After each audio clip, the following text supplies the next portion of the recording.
Hey everybody, welcome back to Bella Talks TV. It's Amanda Bella here, and we are returning to our true to form Bella Talks TV episode.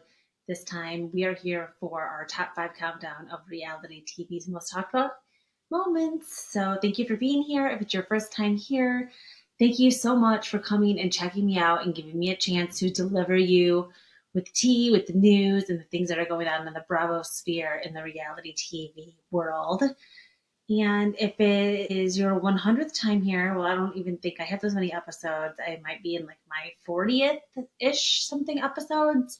To be honest, I don't know. I lost track. But that's good. That is a great sign of me forging forward and continuing on not only my attempt to release an episode every single day in December, which I've already failed, but I'm still trying to continue it going. And we're just going to see what other opportunities. I mean, my whole goal of doing this too was like, okay, eventually I'm going to have gone through all of these different topics. Like hopefully something was out there for someone, for everyone. You know what I'm trying to say? I was looking over the flu. I'm still here trying to podcast for you guys and trying to stay as dedicated as possible through all of the different reasons that have kept me from being here. But yeah, okay, so anyways, we are here today, you guys, to count down reality TV's most talked about moments. And how I gather these moments every single week when I come up with this list is I pretty much just look on social media. I use internet sources like Daily Mail, Page Six, obviously Instagram, Twitter, TikTok. I listen to other podcasts and kind of get the temperature from what their opinions are and the guests that they have on talking about these topics. And I just kind of compile what I consider to be like the top stories of the week. And then I also like to do an LOL and an OMG moment of the week where we have a moment that made me laugh and a moment that had my jaw on the floor. OMG can be applied to so many different things. So let's get into it this week. So we are going to start right with our LOL and OMG moments of the week. Let's get right into it. I did a full episode actually and a breakdown over on another episode of Bella Talks TV, but we are going to be talking about Paris and Nicole, the encore. So this is a 3-episode story, basically, of the reunion of Paris and Nicole 20 years after the filming of The Simple Life season 1, where they go to Arkansas. They live with the family in Altus, Arkansas for 5 weeks. And it's a little 1-bedroom, and they have to rough it and work odd jobs to get money and make friends with the townspeople. And spoiler alert from 2003, they do not. They cause quite a havoc and a ruckus. They weren't even sure they were going to be allowed to come back and visit there. And the original family that they stayed with did not film the reunion when they came back to Arkansas. So there's still some untold stories here, and we'll have to, I guess, I don't know if Paris talks about this in her book, but now I just want to go back and learn more about The Simple Life and what really went on and kind of like put myself back in those shoes in 2003. Because again, remember before social media, it was just a different world.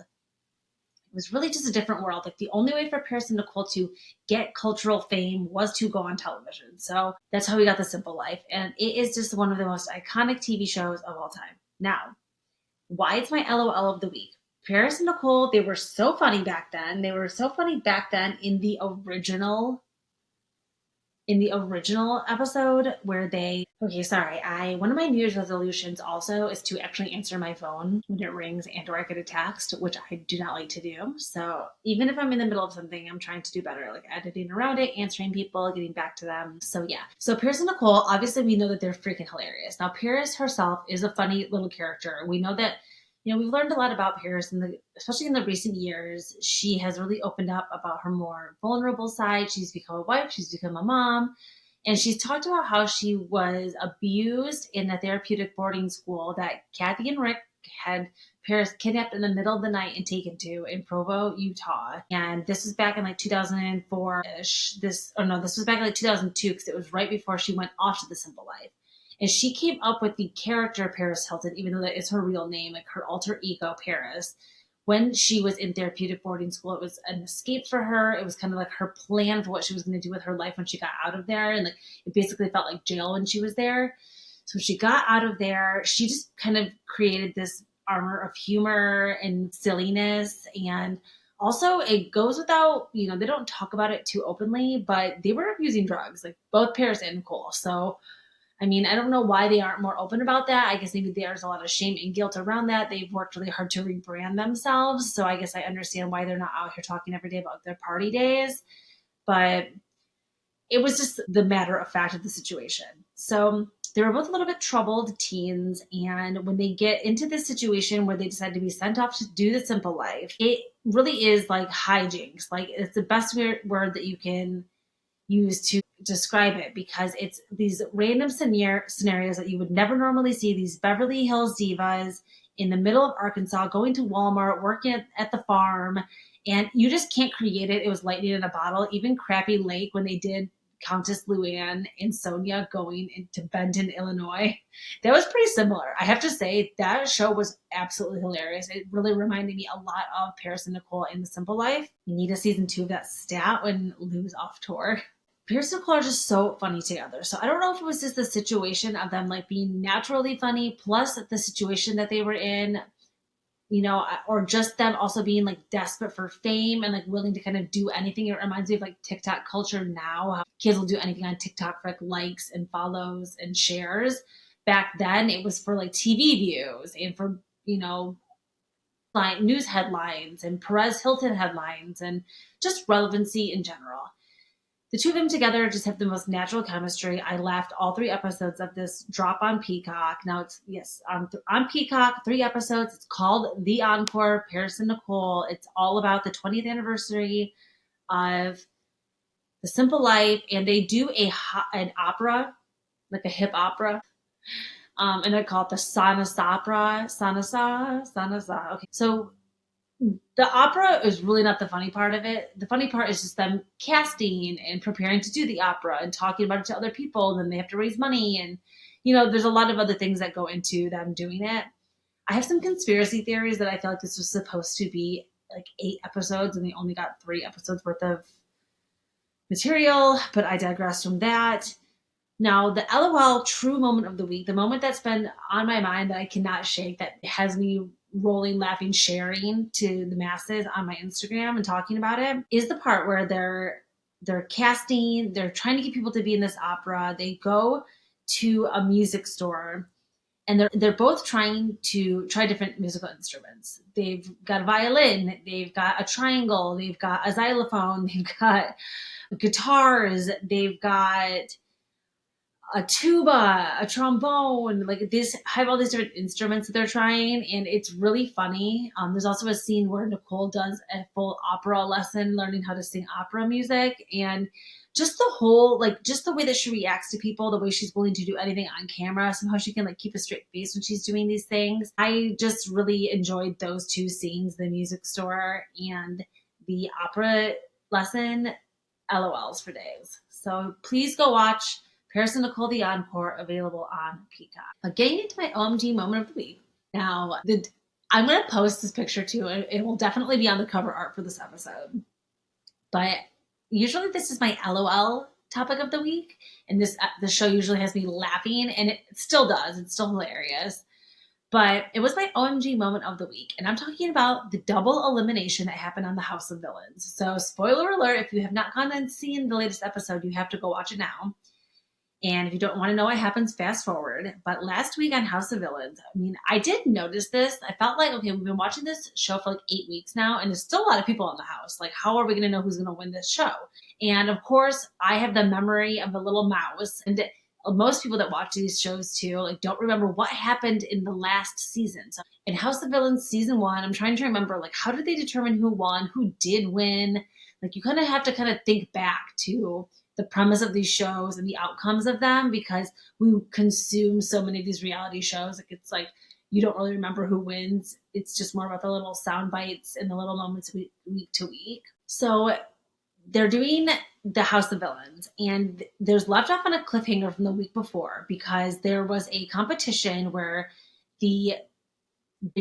every week you get voted in, a couple of people get voted into like the hit list, they call it, which are the 3 people that are up for elimination.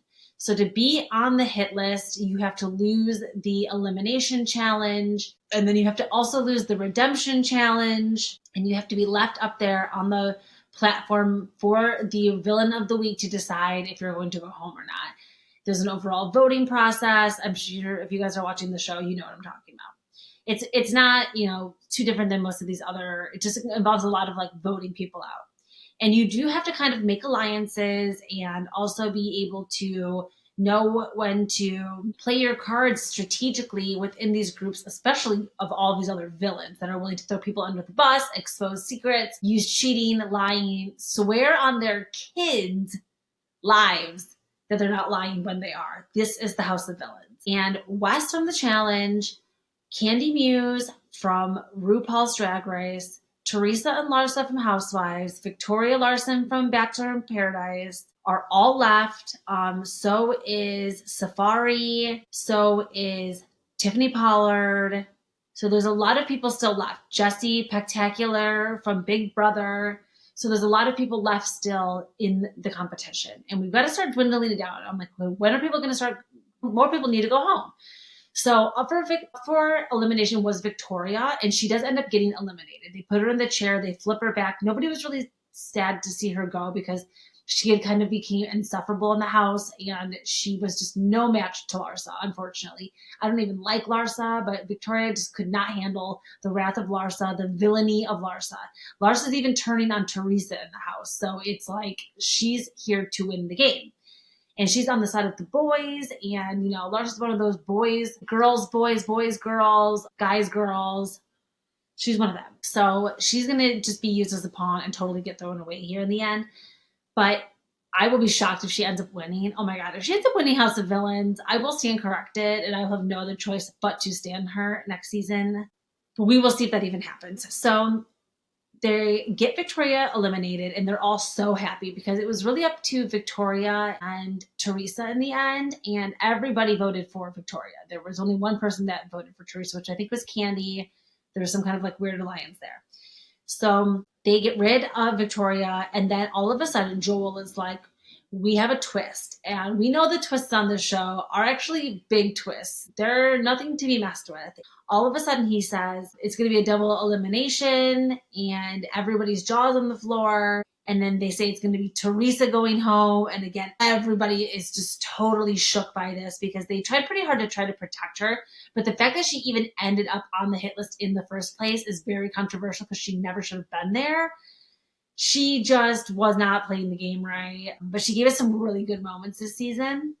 But people were really shocked to see both of them go home in this shocking double elimination. Then we have the remaining people left. And it's kind of starting to scramble. Like Wes has been playing, what he made was like a fake immunity card, and he told Candy that he had immunity to save his own ass, and it actually worked. So he's playing levels to this game that we did not even see coming. Wes really is proving that he is like the king of House of Villains. I think he should win just for the moves that he did play in this episode, in this season. I don't even watch him on the challenge. I'm like, this guy is a villain. So Safari, as much as I love him too, he is not the House of Villains material. He needs to go. He's also been a pawn.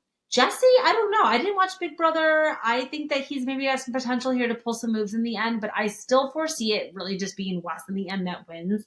And then somehow, I mean, I know it's only one person that takes it home. It's just got to be Wes. I don't see Larsa winning. I don't see Candy, unfortunately, winning, even though Candy would be my choice, and I think Candy deserves it the most. So I think in the end, what happens is the other villains have to vote for a villain. It's like all the eliminated villains are the ones that choose the villain to win. So I'm really hoping Candy gets it in the end. I think Wes screwed over so many people in this, and I think that if not for just pure sheer gameplay, if they don't vote for him just out of like respect, he shouldn't end up winning. So it was just a really crazy episode, but the main thing that ends up happening is going back to the fake immunity. So he's been playing this game on Candy, been playing mind games with Candy. Candy finally comes to this realization with the help of the house. They're like, but have you seen this? Do you know that this is a real thing? Like, where did it come from? And through all of this deductive logic reasoning, they get to the bottom that this is a fake immunity card and it did not come from anywhere. Wes made it up, and he's been using this as a fake ability in the game that nobody granted him. And it starts to, like, all the light bulbs are going off and everybody's going up to each other in the house. And at the very end, they pan to West and his jaw's just on the floor as they start, because he's sitting there with them as they are uncovering that they have realized that he's been lying. So I think he pretty much realizes he's for sure going to go home next week. Everyone's going to vote him out because he played such a dirty game.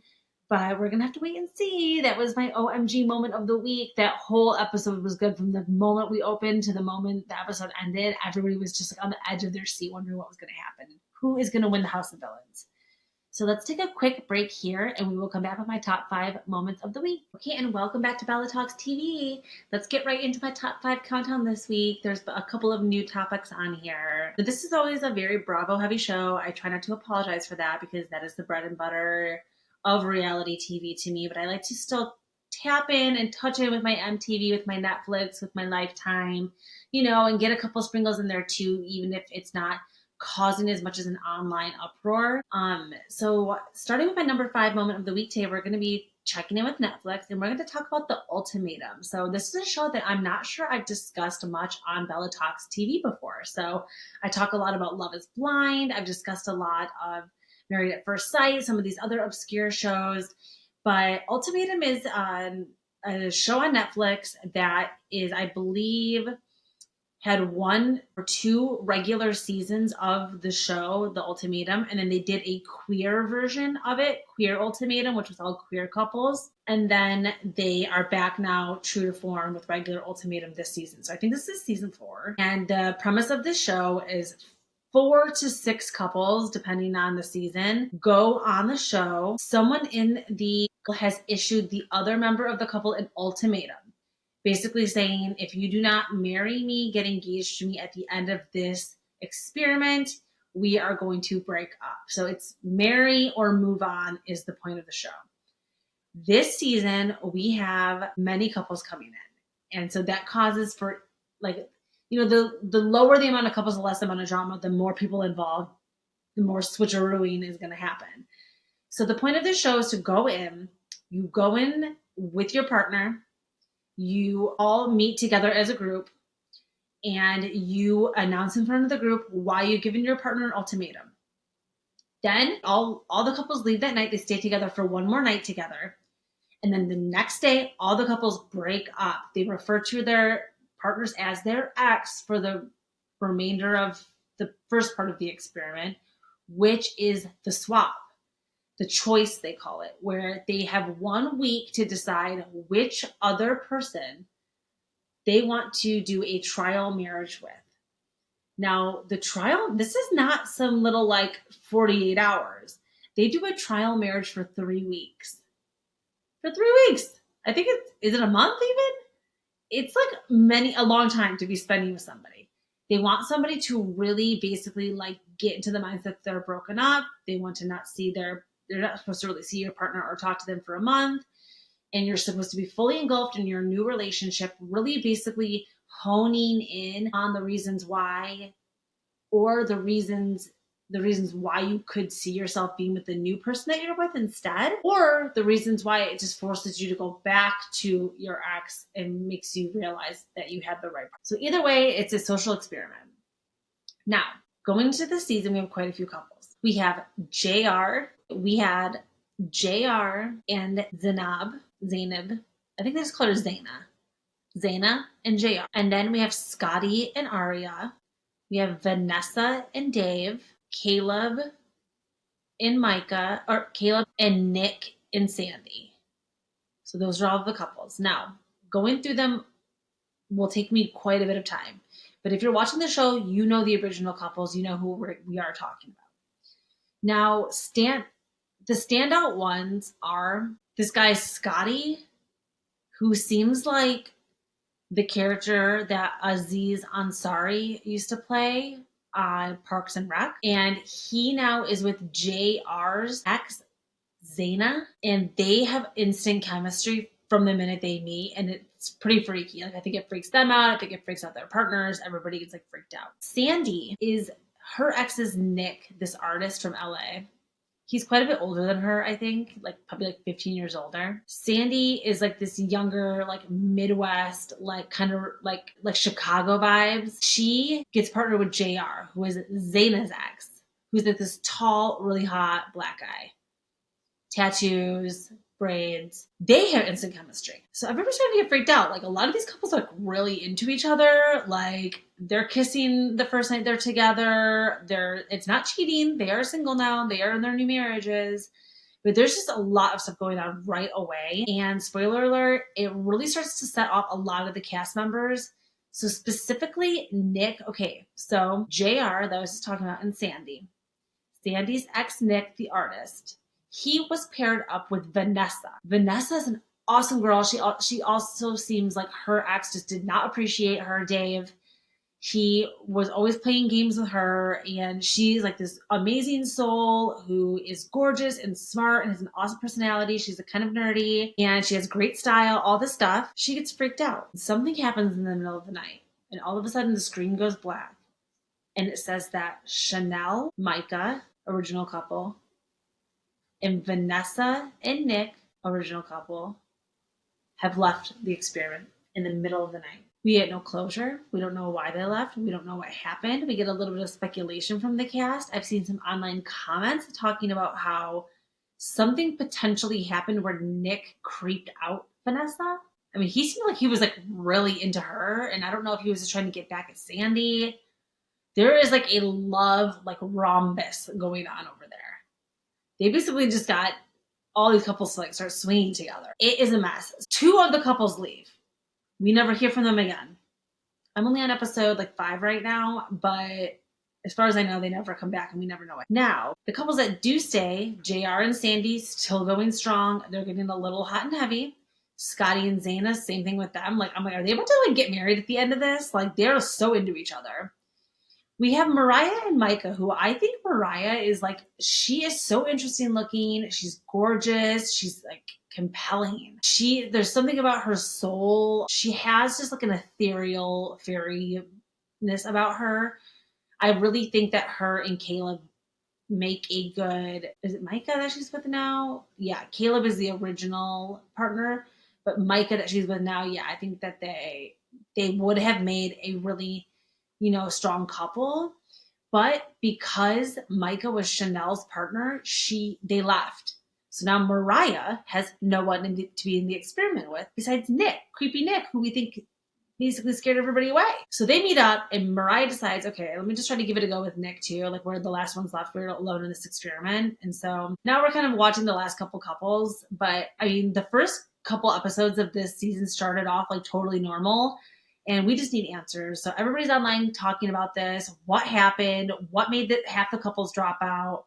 I mean, there's a lot of controversy around these shows right now. We know the reality wrecking. We know that the Love is Blind judgment that just happened because Nick from Love is Blind basically went to court and got a lawyer and was like, hey, we need to be considered employees so that we get breaks and food and water and adequate sleep when we're filming. So who knows what they were forced to do when they were filming in this situation.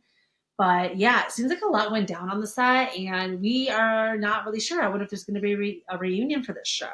Yeah, I have to go watch. It reminds me a little bit of Temptation Island. Do you guys remember that show that was on USA? It was only 4 seasons, but it was also like basically wife swapping. Plus they brought in new people. It was a crazy show.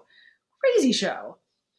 I would never do that. I would never, ever do anything like that. Like, if you want to be on TV that bad, like, I realize we need reality TV stars to make this world go round, but like, could not be me. Okay, so let's move on to my number 4 most talked about moment of the week, and that is going to be, I'm going to switch up a little bit. I had my notes here, but I'm going to move this up to my number 4 most talked about moment of the week. So it's a little bit of a split one. I talked about it a little bit previously, I think, on the pod, but I can't really remember if I gave it like its full dues. Lindsay Hubbard had her baby, Gemma Britt. I think I talked about how I was into the name and how we were really happy about it being healthy, and Lindsay is now back to doing interviews. And I think we need to just talk about the true future of Lindsay on reality TV, because I keep hearing this discussion. Every podcast I listen to, everybody's like, "What's going to happen to Lindsay? Like, we need to make sure like something happens to Lindsay." And so this is really more a general statement about Bravo in general, and how we just feel like these are like our family members that we need to take care of for forever. And we feel like they need to always have a job, and like they have to always do reality TV. And, I would like to just hopefully argue for the fact that maybe not everybody is meant to do reality TV forever, and that sometimes their moment comes and goes. And I would encourage them to use their platform to start a business, or go back to school, or become a mom and do that, or be an influencer. Or I would encourage any other of these routes than to just be like, okay, I'm just a reality TV star forever now, because I don't think Bravo really works like that. And it hasn't been around long enough to test the longevity of these careers yet. Besides Vicki Gunvalson, she's our longest tenured OG housewife. So, it's a little bit hard to tell like what the future is. But with Lindsay specifically, there's just absolutely no way she will be filming the new Summer House season. She will stop in, they will have some kind of little party, they will do something. But she will not be there this year. Now, if that means that the whole house, as we know it, is over, and that they decide Lindsay is done, Amanda and Kyle have basically put a fork in it, they're ready to retire and move on and focus on their business and potentially starting a family. And then we have Wes and Jesse, who I don't particularly, I think that they could do a spinoff. They both also seem like have like real jobs that they do. Wes works for Complex. Jesse, I think, does influencing and social media appearances and stuff himself. So I think that they both have like their own platforms. Sierra, she's modeling. She's doing her thing. She has representation. I see her involved in having her own brand deals and her own influencer events. And I see her hosting things. So I think Sierra is going to be okay too. I mean, we cannot take care of her forever. We just can't. We know that Paige is thriving with Giggly Squad. I think they just did like 50 some dates. And I mean, we have to commend her for being like the Taylor Swift of Bravo. So nobody else has been able to sell out theaters across the nation like her. So I have to tip my hat to Paige and just really like say, okay, great. I think she'll be okay if the show ends now too. And yeah, I mean, anybody else on the show, Carl, he too has been working really hard with Loverboy and also with Soft Bar, his own thing. And, he's too, again, another person that we can't take care of for forever. Thank you for your service. Thank you for your duties. I'm sure he'll be able to work and take care of himself for forever. So we're all going to be okay without Summer House as we know it. I think my official prediction is that it will be on pause this year, that they won't have anything to really move forward with, because Lindsay will be willing to film, but she can't. Paige it will be, I think that might do a pause. They could do some pausing this year. So, and if it goes on pause, it could maybe just, get whatever. Maybe they get rid of Summer House and they just do Winter House, where they throw all these people together on a vacation, like a real ultimate trip, like an ultimate Bravo Labs trip. Winter House, I don't know. I think that they could reboot and recast like Vanderpump Rules and just keep Summer House as the theme is what it is, but bring in newer people, keep the same house, new drama, maybe use Jesse as the anchor, but I unfortunately do think we've reached the end of the road. And my prediction is that we are coming to the end of Lindsay on Summer House as an end, as a total. And I'm hearing a lot of people again saying, put Lindsay on Roni, put Paige on Roni. And I'm just going to plead and continuously beg for everyone to please stop suggesting that. I do not want her, and I don't want Lindsay anywhere near Roni, and I don't want Paige anywhere near Roni, and I don't want them on a show together ever again after Summer House. They hate each other. I don't want it. So I would beg to say that they would do a different kind of spinoff of NYC something, Youngers, or maybe that, I don't know, but not Roni. It's not going to help Roni. It's not going to fix Roni. I don't know, unless her boyfriend's willing to film, and unless Because if we're not going to see him, she can't be on RHONY. I don't care. And if he's not going to film or whatever, now, if they break up, like if they're not together and then Lindsay starts to date as a single mom, then put her on RHONY. Then put her on RHONY. And I want to watch that. So a little sidebar of this, a little like number 4 most talked about moment, B, like that was A, Lindsay Hubcub, and then B would be Gypsy Rose. Now, Lindsay and Gypsy announced their pregnancies one day apart. And I was led to believe that they were due one day apart. And I even thought, oh my God, what if Lindsay and Gypsy have their baby the same day? But Lindsay's baby is here. She's alive. She's like weeks old at this point.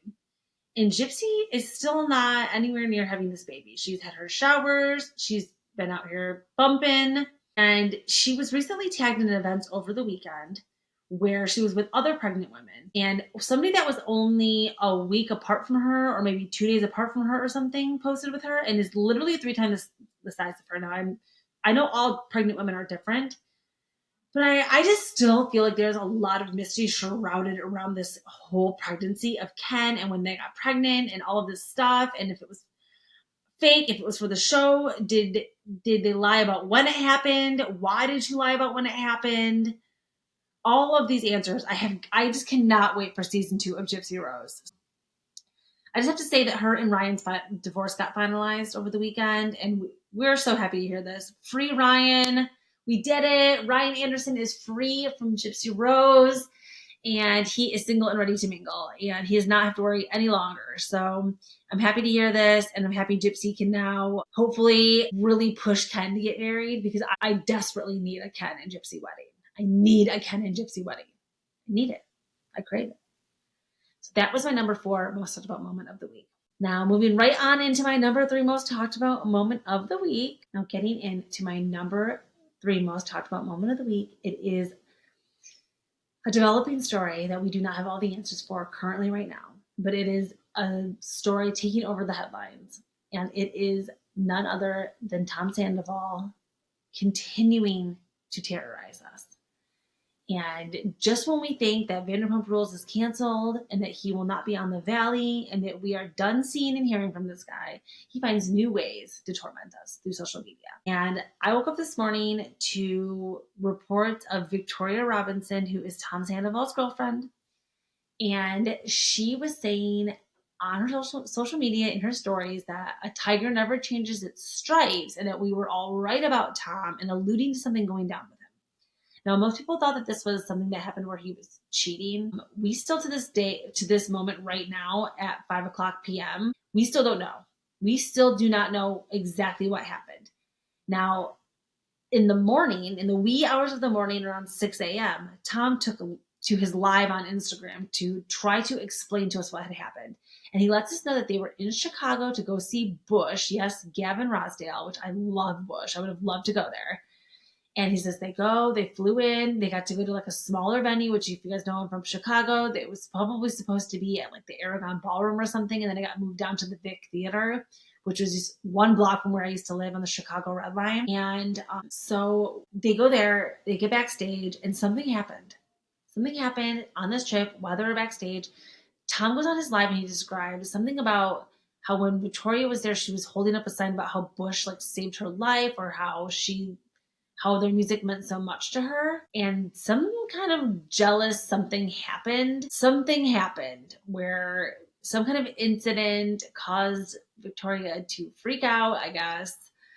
And Tom, I don't know what happened with him. I don't know if he flew back to LA without her. It looks like he was doing this live from the hot tub back patio area of the house, which I thought that he wasn't living there anymore, because I thought it was for sale and that it had already been sold, or it was, I don't know what's going on with the house from Tom and Ariana, but something. I didn't know he was still living there anymore, but it looks like he is. And I think Victoria lives there with him. Who knows? Oh, the drama, you guys. So something happened between them, and they have no problem taking to social media and airing each other out every time something happens. And it is toxic AF. It is so toxic. They need to break up and run far away from each other, even though I know mutual friends with her and him, and they say that he's great and he's so nice and that she's so lovely and so fun. But it doesn't matter. Like, it is clear that what is going on between them is not a happy, healthy situation. And I just really wonder, like, the potential of Tom getting his life together and repairing things with at least Schwartz and Jax and et cetera, enough to where, at least his life isn't ruined from what happened. Ariana's obviously thriving, so it's like, can they both move on by now? But no, he just keeps doing things that just keep reminding us what a POS he is. So yeah, Victoria and Tom's drama has really taken over the internet. That is my number 3 most talked about moment. Currently developing. Now, my number 2 most talked about moment of the week is kind of random and it's kind of hard to encapsulate. It is more of an overall feeling of the Real Housewives of Salt Lake City. So this city has really, from what I've heard, a lot of podcasters and a lot of other content creators explain the feeling and the joy that sparks from RHOSLC is similar to what old Roni used to be like, where these women are willing to call each other names, expose everything, call each other bad moms, call each other every name in the book, get the husbands involved.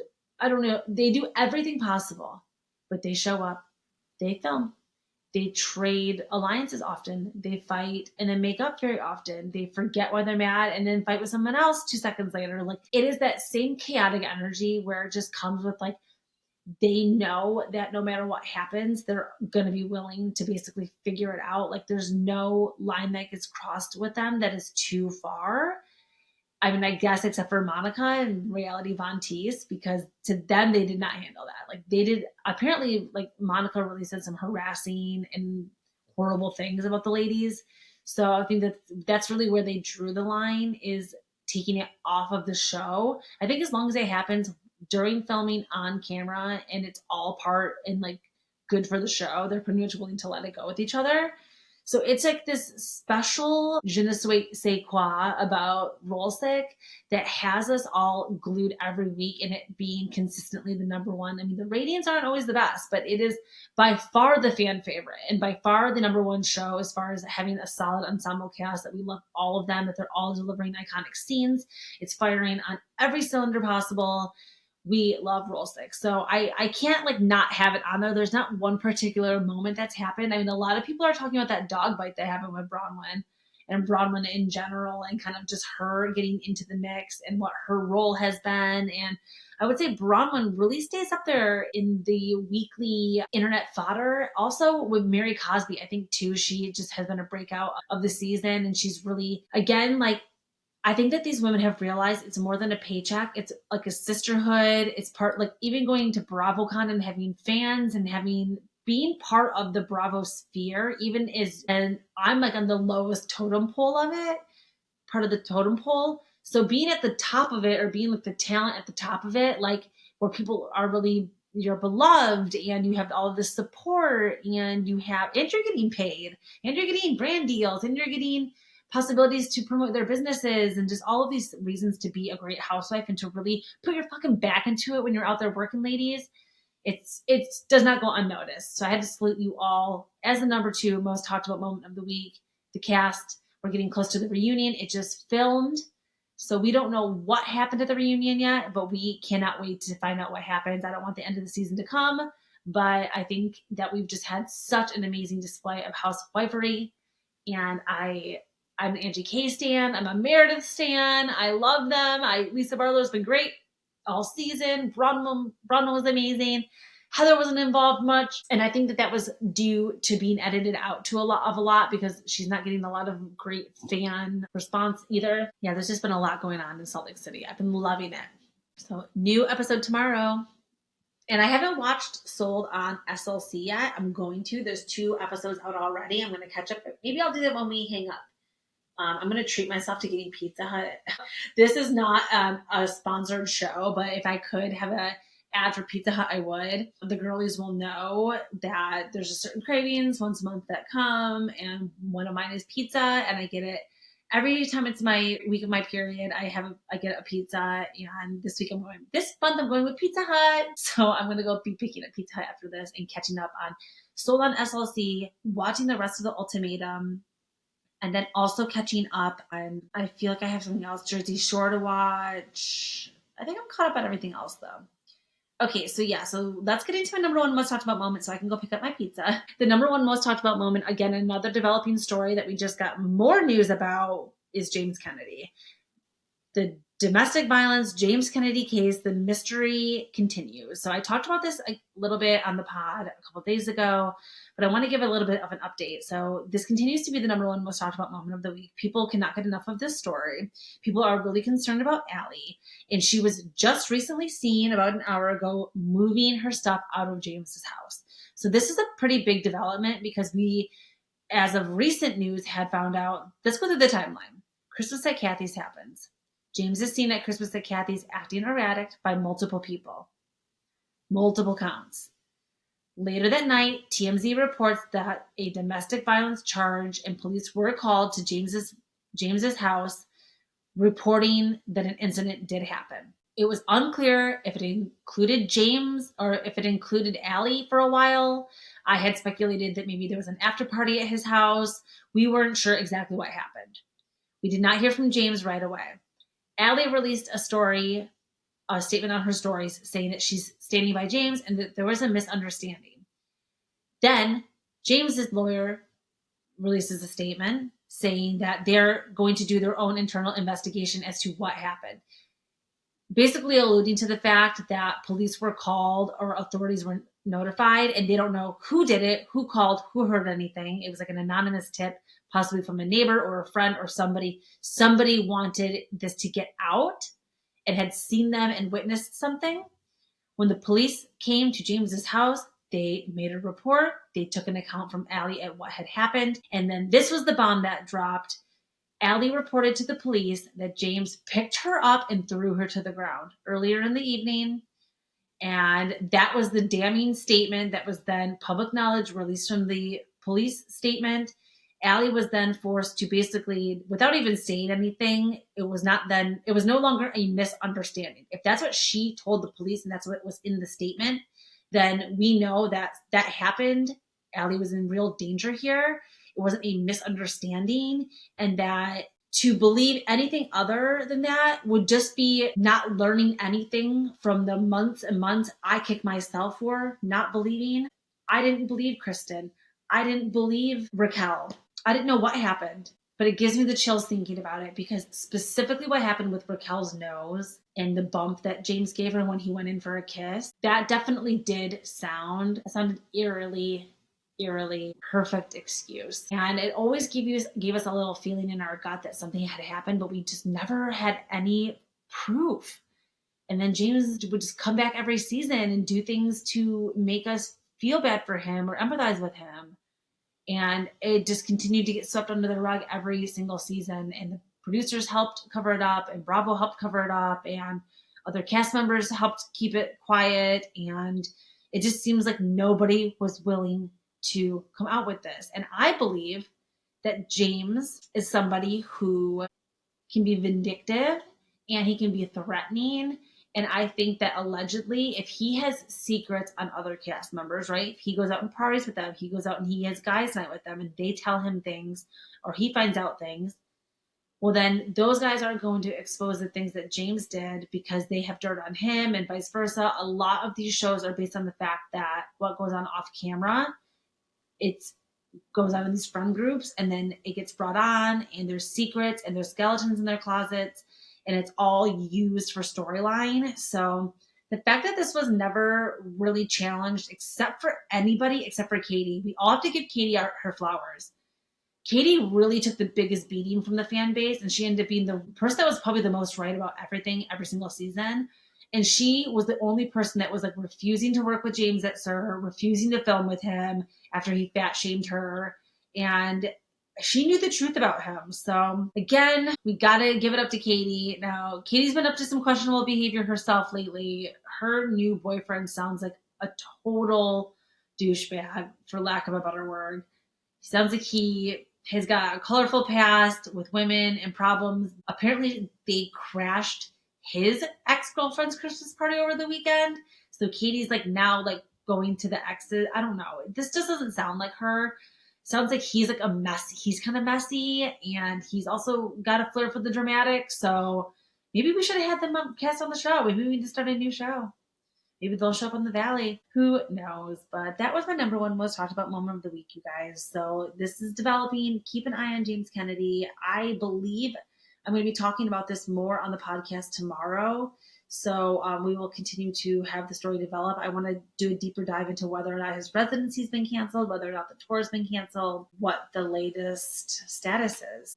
Thank you all for joining me this week for my top 5 countdown. This is again is the true bread and butter of why I started this show, is doing this weekly top 5 countdown. Right now, I'm smack dab in the middle of doing my December Advent calendar, where I'm trying to release an episode every day the month of December leading up to Christmas. So don't be surprised if you're seeing extra mini bonus episodes popping up here and there. And give me a follow, leave a comment, share with somebody that you love. Please support the show and just do anything you can to help me get the word out that I'm here and I'm doing the Lord's work for y'all. Okay, I'll let you go so I can go have my Pizza Hut. Hope you guys all have a great rest of your week. Love you. Ciao, bellas.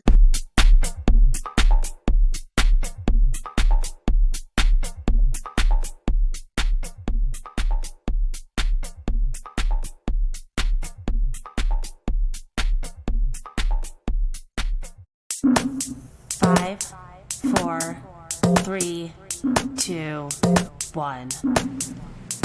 It's time to count down reality TV's most talked about moments with Amanda Bella.